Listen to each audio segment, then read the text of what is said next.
यानंतर शिक्षक मनोगत करतील. अजितदादा पवार विद्यालयाचे सहशिक्षक मोरे सर यांनी मार्गदर्शन करावे.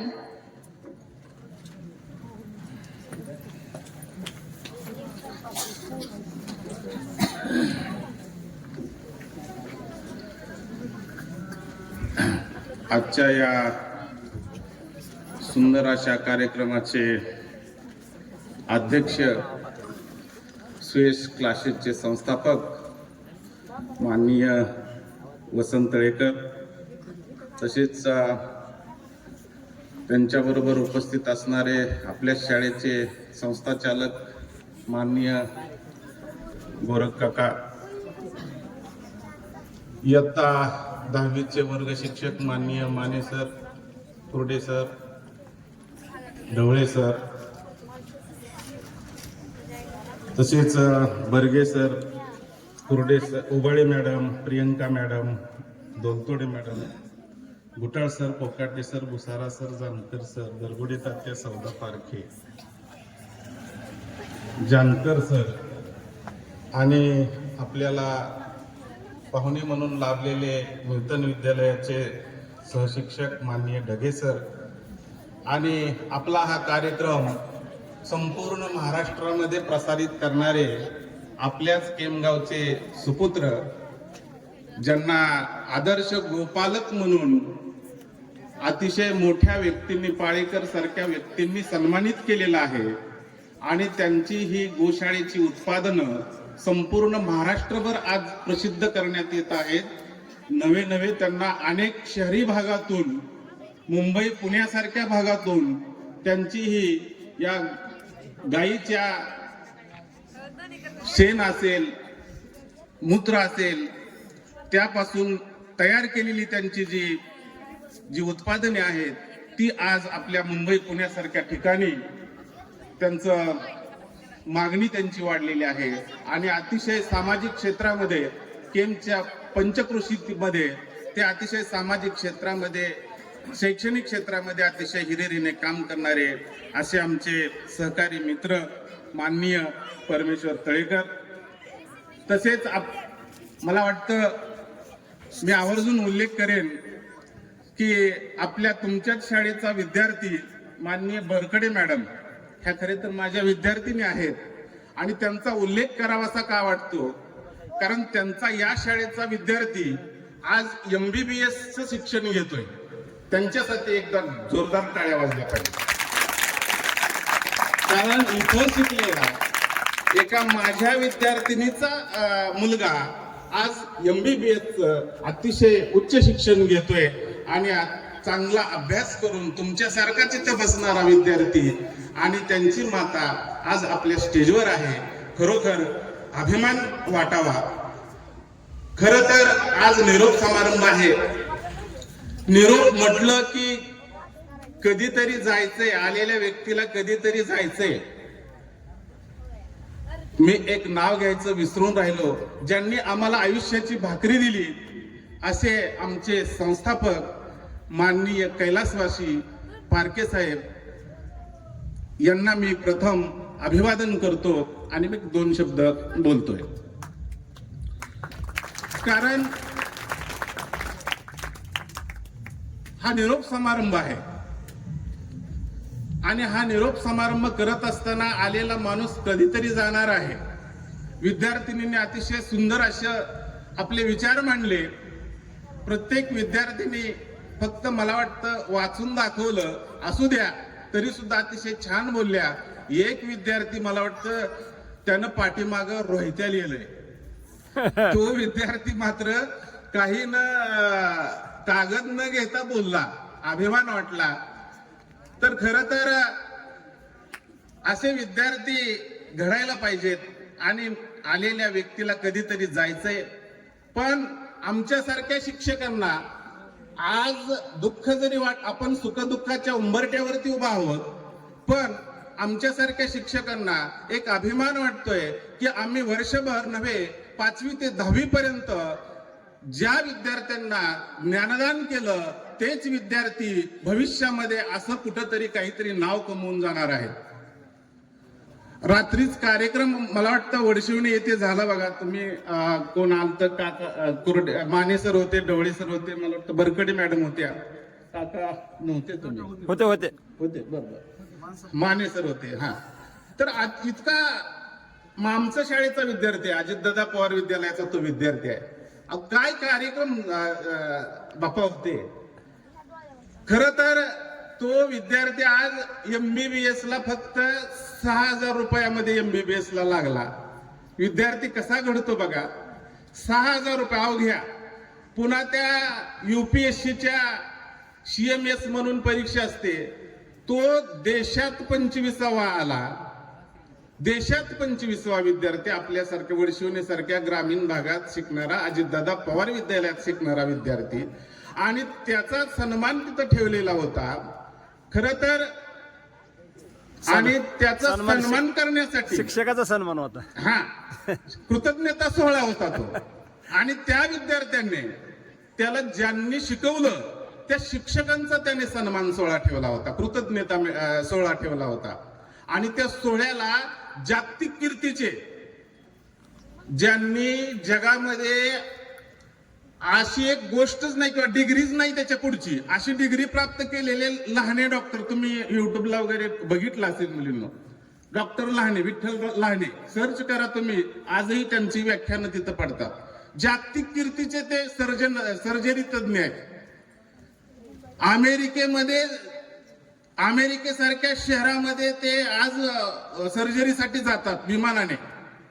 आणि जवळजवळ 14 तास काम करणारे, त्यांच्याकडे 250 ते 300 लोक आज 3 महिने वेटिंगला आहेत.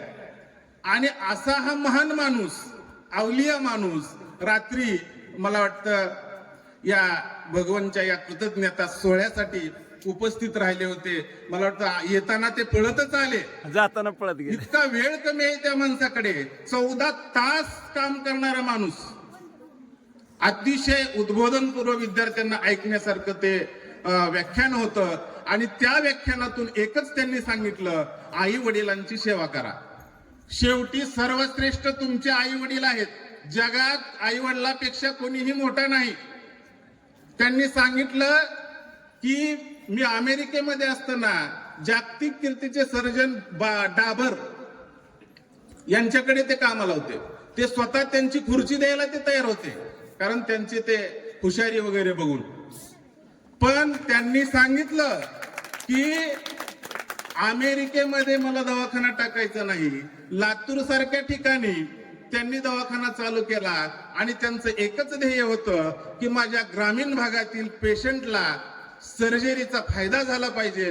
कारण सर्जरी कोण करतं? मोठमोठे लोक करतात, नट नट्या, अभिनेते अभिनेत्री, ह्या लोक सर्जरी करतात.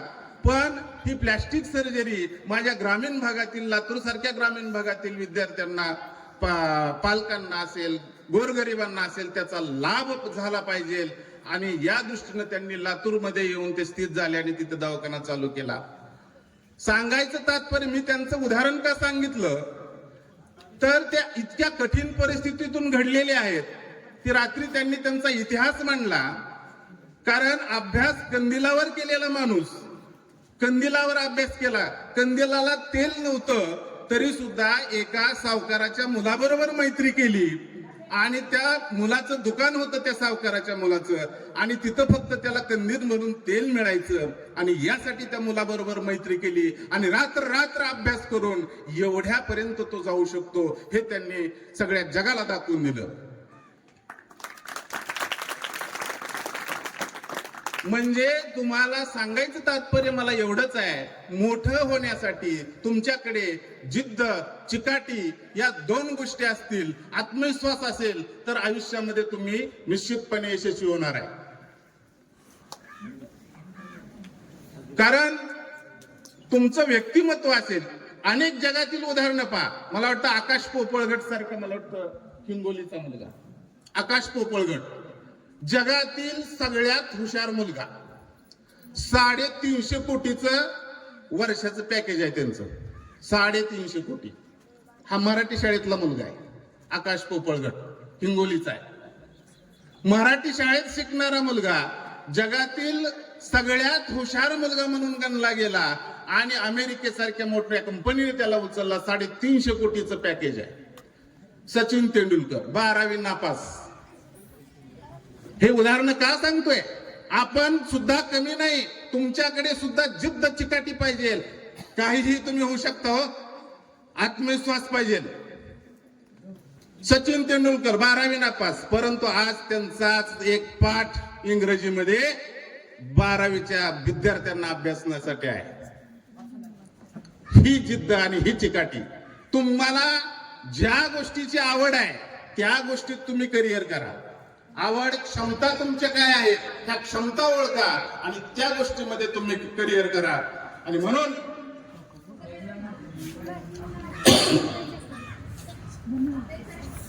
आज मी तुम्हाला एवढंच सांगेन की तुमच्या मधली जी शक्ती आहे, ताकद आहे, त्याच्यासाठी एक मी उदाहरण तुम्हाला देतोय.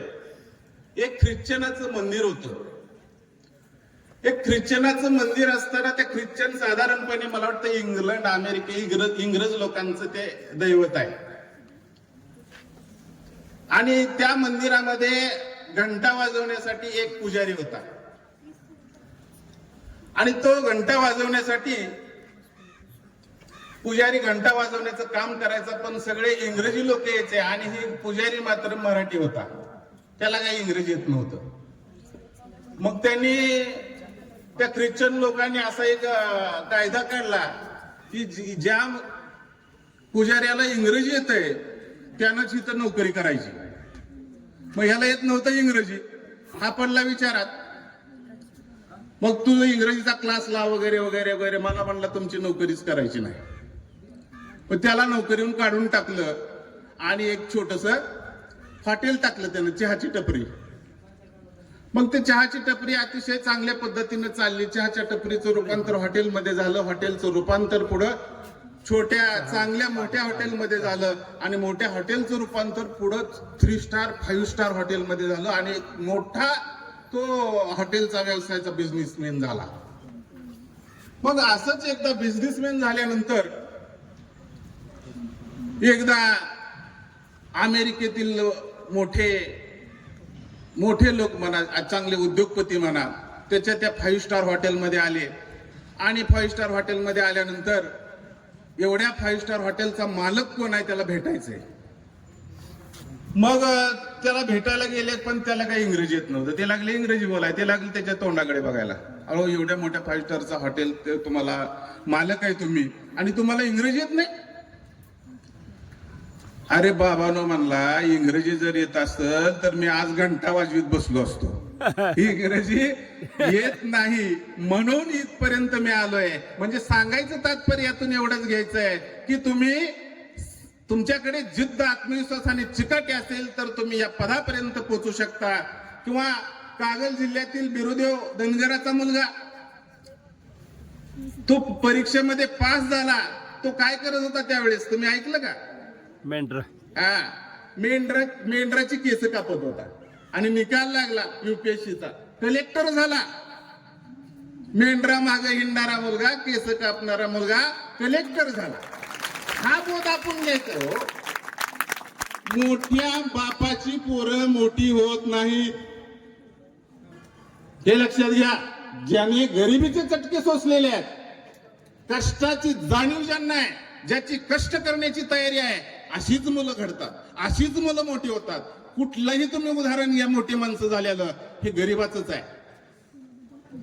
आणि त्यामुळं तुम्ही सुद्धा काही कमी समजायचं नाही. तुमच्यामध्ये सुद्धा ती शक्ती आहे, जिद्द, आत्मविश्वास, चिकाटी. याच्या जोरावर तुम्ही निश्चितपणे चांगल्या प्रकारचं यश मिळवणार आहे, मिळवू शकणार आहे. आणि ती जिद्द तुम्ही आजपासून बाळगा.